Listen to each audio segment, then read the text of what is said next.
The football started to install and really installed heavy this week. They'll probably do that again Monday.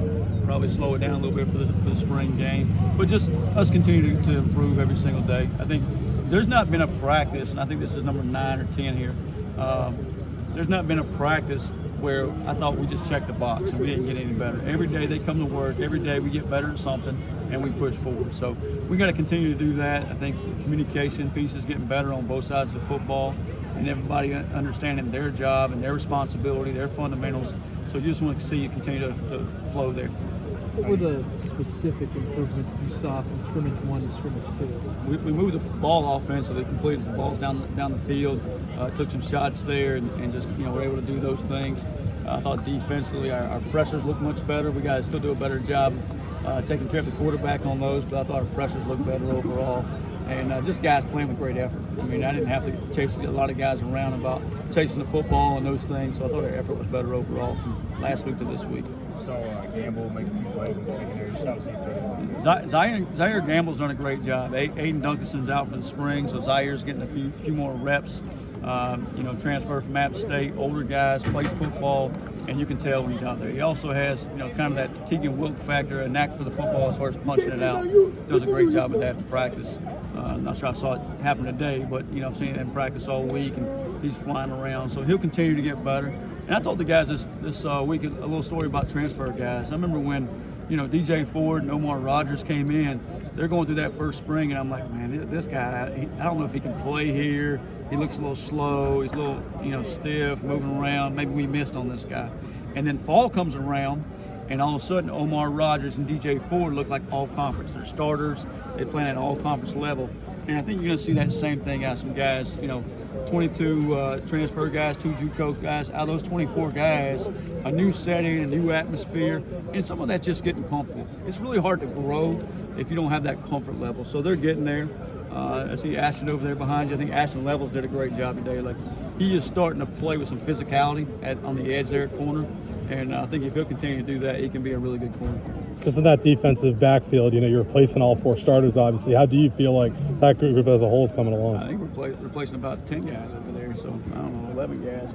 On the defensive side of the ball, they've done some good things. You don't want to brag on them too much, but they've doing some good things. They're moving in the right direction. I think, if we can put it together, I think we got a chance to be decent, and they got to keep pushing, and we got to stay on them and keep helping them grow. The big piece I'd like to see them is communicate. They're like a bunch of, they don't say a word out there. They're just mute, and DJ Johnson may say something and nobody echoes it. So I'd like to see a little communication on that side of the football. How do you, the balance when they both sack in versus, yeah, the quarterbacks are trying to finish the play. How do you? Yeah, obviously our quarterbacks aren't live in a scrimmage situation. I told those 2 freshmen, and told Trey, the freshman, I said, hey, if you were a little healthier, I would make you live so you'd learn your lesson to get rid of that gun football and know what it feels like to get hit. But it's kind of a fine balance there. As the head coach, you want to see the drive keep going, and then you take an 8-yard sack. Well, that just kind of throws that drive off. So you kind of move the ball in different places there. And defensively, sometimes they think it should be a sack, so they get all frustrated and worked up. I tell them not to worry about that. The best thing we can do is just go get better at playing football. But that's something too. Like, as a quarterback, you got to realize how crucial those negative plays can be, and how to push you behind the chains. And now you got a long ways to go. Brock had a touchdown today as your only returning offensive starter. Just what kind of leadership does he bring to that side of the ball and experience? I appreciate your reminder. We only got 1 returning offensive starter. Brock's been awesome. He really has, just from his leadership, the way he plays the game, the way he plays the edge, and I think he's a leader by action. And you see that, I think Landon Sides is the same way, Ray's the same way. Those guys play with edge. There's some guys in the backfield going to do the same thing. I think O-line, we're getting better. Ethan Kramer, Hayes Creel, Bryce Weaver's in there, Brandon Best. Those 4 guys, I see them taking steps every day. Kendall Walton's been running a lot with the ones right now, him and Marleo. And those 2 guys are coming along. Not quite there yet, but I think we got a chance. We'll keep moving in the right direction to be okay on the offensive line.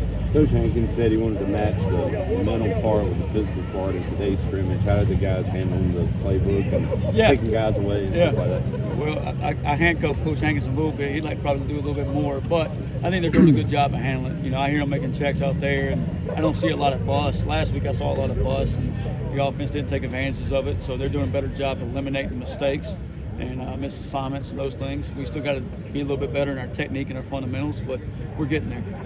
For guys trying to prove themselves, how important are those 3v3 drills? Yeah, I think the little scuttle drill we call it here at the end, we just got to come up with a pirate name for it. For young guys, I think, the game of football has changed so much. We used to call that Oklahoma drill. It used to be one-on-one. You can't have any straight line head-on-head now. Now you can make it an angle tackle and angle blocks. But you're teaching block disruption, pad level, angles. Everything that plays in the game of football is just in a 3-on-3 setting rather than an 11-on-11. And in an 11-on-11 setting, you can hide sometimes. You get in that 3-on-3 drill over there, little scuttle drill, angle tackle drill, you can't hide. And you're going to find out, who's going to turn it down, who's going to step up and play the game the right way pretty quick. Thank you, Coach.